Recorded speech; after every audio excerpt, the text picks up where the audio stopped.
Yahobu. Selamat pagi Bapak Ibu, Saudara-saudari. Kiranya kita dalam keadaan sehat dan baik. Renungan pagi ini, Senin 17 Agustus 2020, dilandaskan pada surat 1 Petrus pasal 2 ayat 16 yang berbunyi, "Hiduplah sebagai orang merdeka dan bukan seperti mereka yang menyalahgunakan kemerdekaan itu untuk menyelubungi kejahatan-kejahatan mereka, tetapi hiduplah sebagai hamba Allah." Judul kita, Indonesia, negeri kita bersama. Indonesia adalah anugerah Allah bagi kita, anak-anak yang lahir dari Ibu Pertiwi. Negeri ini tercipta atas kehendak Allah. Kita meyakini bersama bahwa kehendak dan rencana Allah bagi dunia juga mencakup Indonesia.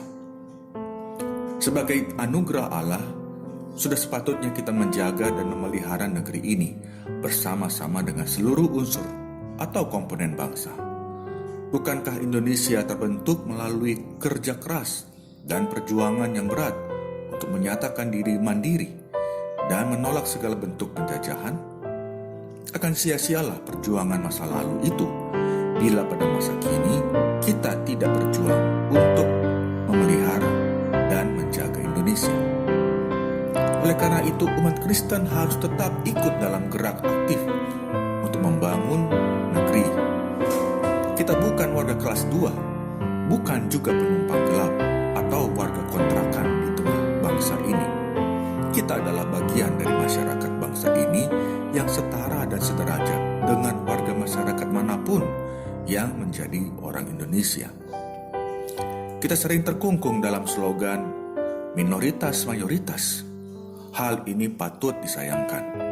Seharusnya slogan itu tidak perlu didengung-dengungkan lagi. Umat Kristen jangan mau terjebak atau ikut arus slogan tersebut. Di negeri berpancasila ini, semua orang sama kedudukannya dalam segala hal. Umat Kristen memang sedikit di negara ini, namun itu hanya persoalan statistik. Yang diperlukan bagi bangsa ini adalah peran. Karena itu, singkirkan setan mayoritas-minoritas itu. Yang utama adalah peran kita.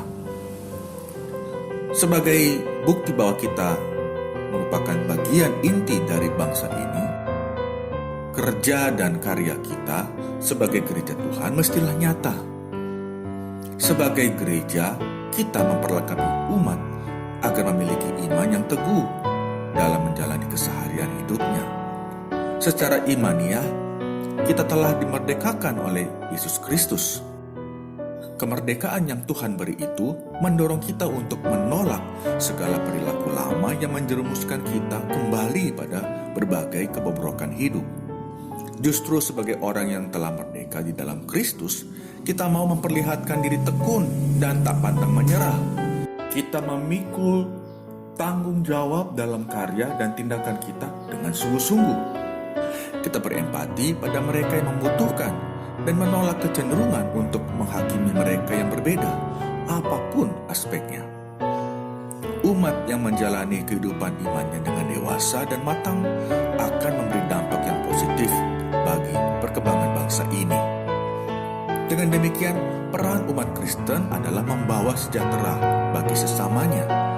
Kita memperlihatkan kasih sejati Allah itu kepada semua orang tanpa maksud tersembunyi.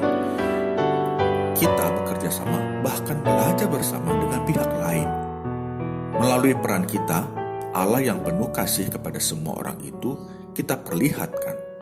Dengan cara itulah kita mempermuliakan Allah di negeri ini. Tetap sehat, tetap teguh dalam iman dan pengharapan, tetap jaga keharmonisan dalam keluarga. Tuhan memberkati kita semua. Amin.